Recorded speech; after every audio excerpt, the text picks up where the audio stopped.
I've often heard it said that prostitution is the oldest profession known to man. I don't disagree with that in the least. Man's always been a sexual being, and for the most part, since the fall of man, he's been inappropriately pursuing sexual ends. So the prostitution doesn't amaze me in the least. Now, on top of that, there is a spiritual connection that can help us trace the roots and the history of pornography.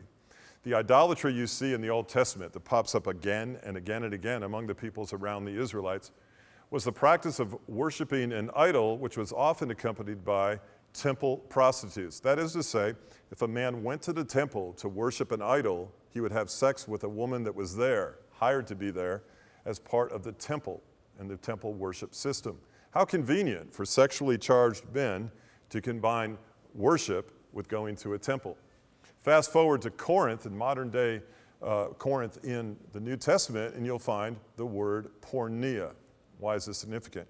Well, it's significant because there in Corinth, which was a word that was associated with being Corinthianized or to be sexually immoral, was a temple of the goddess Aphrodite. This is where we get the word aphrodisiac. Aphrodite's temple employed 1,000 temple prostitutes. So when a man from Corinth would go to the temple to worship, he would have sex with those women at the temple. Now, what significance does all of this have? Pornography started with the worship of an object, just like it is today. Depersonalizing, objectifying an object or an image that men worship, that asks nothing of them, connects with them in no way, challenges them in no way, and exists for their pleasure. It is the objectification of a woman, not unlike the worship of an idol, a man-made object. This is where we get the word porneia.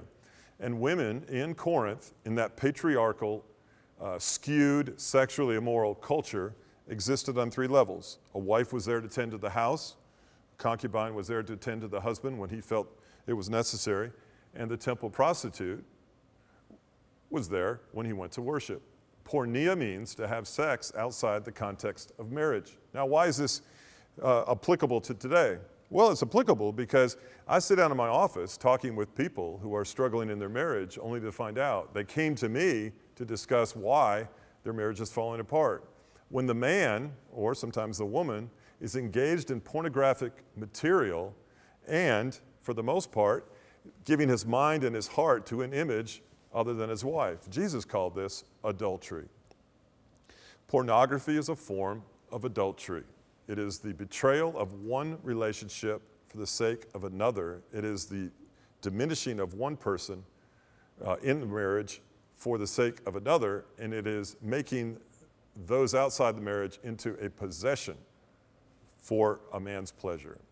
Porneia. It existed in ancient civilizations in the Old Testament. It existed in New Testament Corinth, and it exists today, only multiplied, only magnified in the culture we live in today. And if you look close enough with an objective eye, you can see the results it's having in culture. There you have the spiritual roots of pornography.